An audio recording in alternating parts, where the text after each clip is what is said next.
Semua yang digunakan oleh Tuhan. Orang yang dibangun oleh Tuhan. Tuhan ingin agar dia memiliki iman yang sempurna. Bertahan dalam kesulitan. Akhirnya Tuhan yang membangun. Pada zaman kuno bangsa Israel. Zaman Raja Yoyahin Yehuda. Karena mereka sudah tidak percaya lagi kepada Tuhan. Mereka meninggalkan Tuhan. Semua orang meninggalkan Tuhan. Mereka sudah menghancurkan perjanjian dengan Tuhan. Sudah menyembah berhala. Karena belas kasihan kepada nenek moyang mereka Abraham, Ishak, dan Yakub. Tuhan memutuskan memerintahkan tentara kerajaan Babel untuk menghancurkan Yerusalem. Menghancurkan bait suci. Banyak orang terbunuh. Lalu sisa yang ada dibawa ke Babel. Orang Yahudi diangkut ke Babel. Mengapa diangkut ke Babel? Karena Tuhan ingin membangun orang-orang yang ditawan itu. Orang yang terbunuh Tuhan. Tidak membangun mereka lagi. Tuhan mengirim tentara untuk membunuh mereka. Orang yang dimusnahkan. Mereka menyembah berhala. Dan melakukan banyak kejahatan. Maka Tuhan memutuskan untuk memusnahkan mereka. Orang-orang itu tidak membangun lagi karena sudah terbunuh semua. Apa yang akan dibangun lagi? Mereka terbunuh karena ketidakpercayaan. Jadi tidak perlu dibangun lagi. Namun Tuhan masih mengasihi sebagian orang. Maka Tuhan membiarkan sebagian kecil orang ditawan ke Babel. Mereka sementara tidak dibunuh. Diangkut ke Babel. Hidup sebagai budak di Babel dan berjuang. Hidup disiksa setiap hari. Hari ini mereka disiksa. Dibenci oleh orang Babel. Dijauhi oleh orang Babel. Yahudi di Yerusalem mengalami penderitaan besar di Babel. Pada waktu itu, Tuhan menyampaikan melalui nabi. Orang di Babel akan dibangun oleh Tuhan. Setelah 70 tahun berlalu, mereka harus kembali ke tanah air. Karena orang-orang di Babel, orang yang menjadi budak di Babel, dikatakan Tuhan mereka mendapat kasih karunia. Tuhan akan menyelamatkan mereka, akan membawa mereka kembali ke tanah air. Saudara Sibo berkata jujur kepada saudara-saudari. Orang yang didera di Babel dihukum oleh Nebukadnezar, didera dan dipukul terus-menerus. Orang yang menderita, di masa depan mereka akan bangkit dan hidup kekal. Mereka yang menderita di Babel. Tuhan memberi mereka hati untuk bertobat, memberi hati percaya kepada mereka. Setelah 70 tahun menjadi budak di Babel, Tuhan membuat mereka bertobat. Tidak lagi melawan Tuhan selama 70 tahun itu. Mereka bertobat.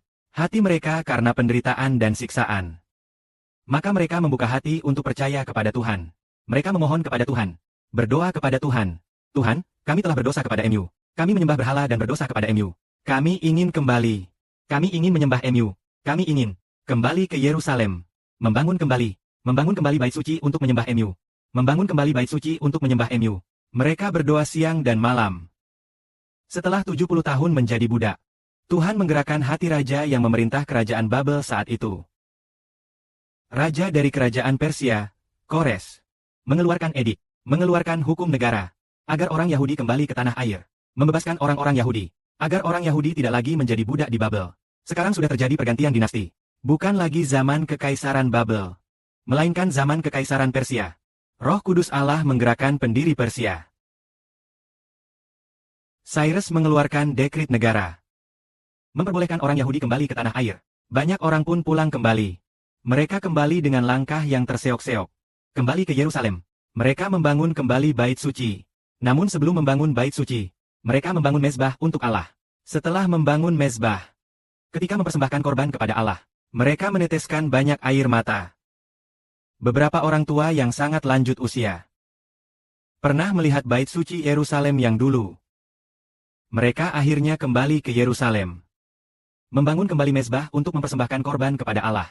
Kemudian mereka membangun pondasi kembali. Menegakkan pondasi. Banyak orang menangis hari itu. Dan juga banyak yang bersorak. Suara tangis dan sorakan bercampur aduk. Karena Allah memberi mereka hati yang bertobat. Hati yang bertobat kembali kepada Allah. Karena hati mereka bertobat kepada Allah. Allah membantu mereka. Supaya mereka dapat membangun bait. Dapat membangun bait suci. Dan dapat melayani Allah. Dikatakan, aku, YHWH, kembali kepada Israel. Sebelumnya karena kalian dimarahi, aku meninggalkan Israel. Tidak lagi tinggal bersama orang Israel. Malah mengizinkan tentara asing.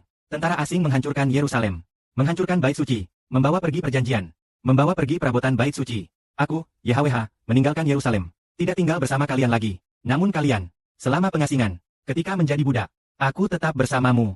Pada waktu itu aku memberi hati yang bertobat. Membuat kalian percaya kepadaku. Dengan demikian Allah membangun iman manusia melalui penderitaan.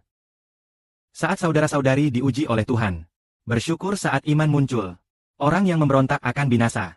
Ketika menderita ia mengulurkan iman. Melakukan iman sepenuh hati. Orang itu akan diselamatkan. Mendapat hidup kekal, kemuliaan bagi Allah. Amin.